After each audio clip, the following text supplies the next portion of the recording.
Want to talk about peace of mind? Peace of mind not just for you, but for your family. The Garmin Inreach Mini 2 is what I got. I was so happy to have this. This, besides my phone, was the only other piece of equipment that I ever had to charge. And that was by design. This was amazing for many reasons. First, it gave me peace of mind that if I ever got into any situation, I had an SOS button and I knew help would be right away wherever I was. Somebody would know that I was in trouble. The other thing, my husband was able to, and I know other people had this and their family members had access to it. My husband was able to see where I was all the time. He would be able to alert me if I went off trail, which really, I don't think it ever happened, but somehow the Garmin was saying that I was off trail, but I really wasn't, so it was weird. It wasn't synced up or whatever. But it also helped him with peace of mind because there were many, many, many days where I had no cell service. Down south was an area where I had a lack of cell service very often. There's a Garmin app that you download on your phone. You don't have to futz around trying to select each letter to text on this. You can text on your phone. It's a little clunky. Sometimes it takes a while for the texts to go back and forth.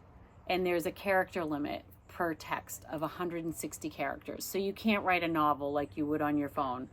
And if you voice text, you got to be mindful that you can't say too much in one text or it won't go. So this was great. When I was at a shelter and it was bad weather, I had to leave this outside the shelter somewhere where it did have a clear shot of the sky.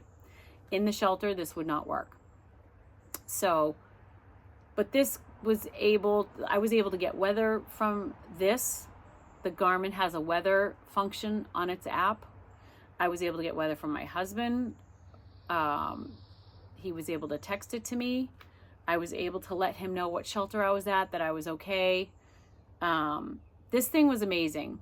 And I know that it did save a hiker's life, at least one hiker's life on the AT this year with the amount of rain and the dangerous river crossings. This did save a fellow hiker's life.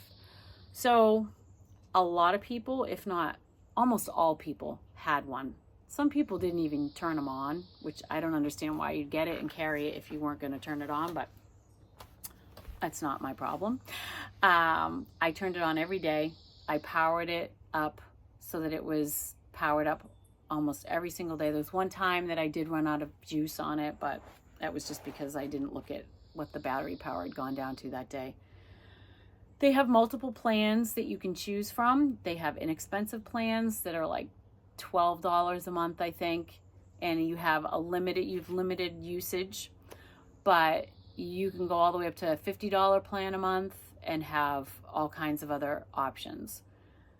You know, check it out. Whoever you give access to, the link for your tracks, they can see where you are. It's kind of fun for your family to be able to track you probably. I know my husband was on this thing constantly just checking out where I was, and he'd be like, you know, he'd text me, be like, hey, you're doing great today. You're hauling, or, you know, you're not moving too fast. There was one time I forgot this at a shelter, and he texted me at some point when I got into cell phone range and said, why are you still at the shelter? I said, I'm not. I'm like 2.5 miles away from the shelter. I'm up on a ridge, which is why his text came through.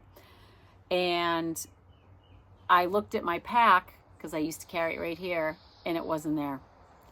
I literally ditched my pack in the woods, had to run back to the 2.5 miles back to the shelter, and then back up to the ridge and get this. And it was right where I'd left it.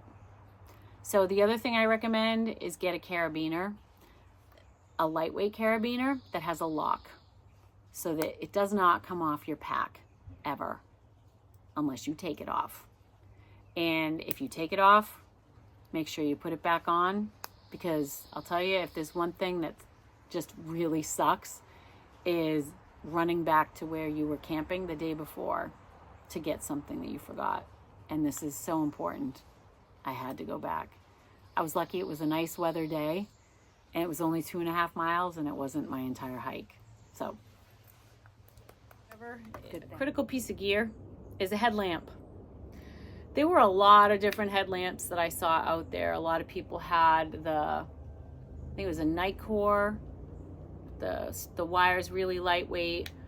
Some people had rechargeables, some people didn't. The black diamonds were a popular one. And some people just had stuff they bought on Amazon. What I will say is, if you carry a headlamp that uses batteries, you make sure that you're using lithium batteries, and make sure you have extras. They run out quicker than you think, especially because you use it a lot at night. And again, when I started in February, you have daylight savings, and so you have a lot of dark. It's basically dark from like 4:30 till 7:30 in the morning. So you're relying on your headlamp a lot for setting up, taking down your tent, for eating, for chores, for going to the privy, what have you, and potentially night hiking in the dark, either later in the day or early in the morning. So it's important to have extra batteries for this. I will say I had a couple issues. So one of the issues I had while carrying my extra batteries was I had them in a Ziploc bag. The ends of those AAA batteries touched each other, exploded in my bag, and there was battery acid all inside the Ziploc bag that the batteries were in. That's kind of scary. So what I started to do was carry them in a battery pack. I know this is going to look a little primitive, but this was what I did. This was my hack. I put it in one of these really small Ziploc bags, and I took this.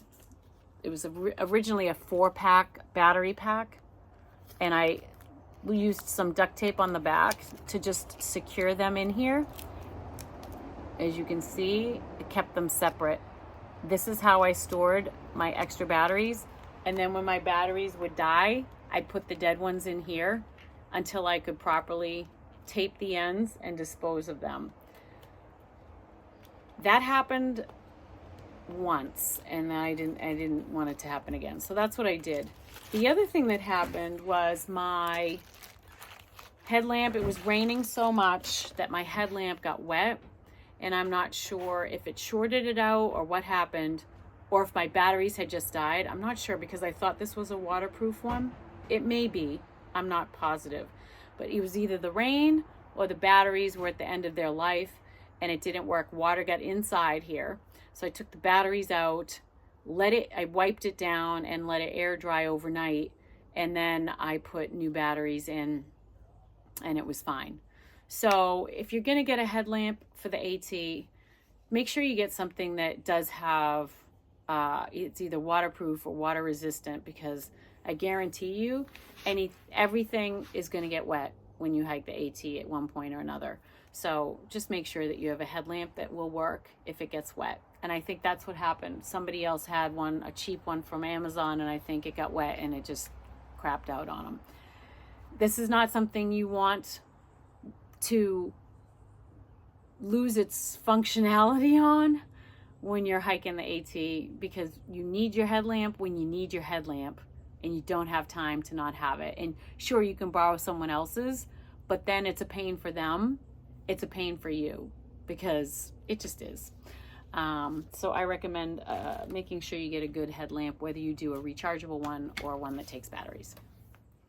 Being on trail and needing power is a big deal. Whenever you would stop at a resupply off trail, like a store, a convenience store, a gas station, an ice cream place, wherever, first thing a thru hiker should do is look for a plug and plug in your power bank to juice up. These things are critical, and I was YouTubing, so I would use a lot of battery power during the day to do videos. You'd be amazed at how much battery you use just taking videos, especially like time lapse. Like I would like to do some fun stuff with time lapse that I learned from Bearded Frog, and that took up a lot of battery power. So power banks. I started out my through hike because I was unsure of how much power I was going to need. I thought I would start with 2 10,000 night cores because I wanted to ultimately get down to 1. So I figured I'll start with 2 and see how much I use. I found that I was using up more power than I initially thought I would, because I would be doing video during the day. Whenever I could call home, I would call home to my husband. I would call home to my parents, my sister. You know, it was something that used battery power. If I FaceTimed, it used even more battery power. And let me tell you, it was a really wonderful thing to be able to FaceTime with family when out on trail. So I think it's something from a mental standpoint that you want to be able to do. So you got to carry more battery power. So I was never able to get down to 1. So I had the 2. And then what I ended up doing was and if you get these things, put your own stickers on them, because everyone's got the same ones and you want to be able to differentiate which one's yours easily. So I recommend putting stickers on stuff. You get stickers when you buy product and things like that, whatever. But then what I ended up doing was buying an Anchor 20 and using one of my 10s. This gave me the confidence I needed to use my phone as I needed to. If I wanted to make phone calls, I had enough battery power to charge back up. If I wanted to do editing at night, because a lot of times I would edit my videos for my YouTube at night, and some days I would try to do 2 each night, because I just had a lot of stuff backed up. I had like a backlog of videos I needed to do, and when I get to town, I wanted to be able to upload as much as I could. So having the battery power to edit and do what I needed to was a big deal. So I ended up going with these 2. It's heavy. This thing is heavy. It all depends on what's important to you. So I went with that, and then I bought the Anchor plug. The good thing about the Anchor plug was it charged it pretty quick, the fast charging plug, but it only has 2 ports, so I was only able to charge 2 things on here at a time. I did have another plug when I started out that had 4 ports, but I ended up going with this because I thought it would be better because it was faster. So that's what I used for power source, power banks. And I did see a lot of other people with just the 10, and they were fine. I think the issue for me was the YouTubing and all the videos I took. If you just use your camera or your phone for music, audio books, podcasts that you download, and taking occasional pictures, a 10's probably good enough.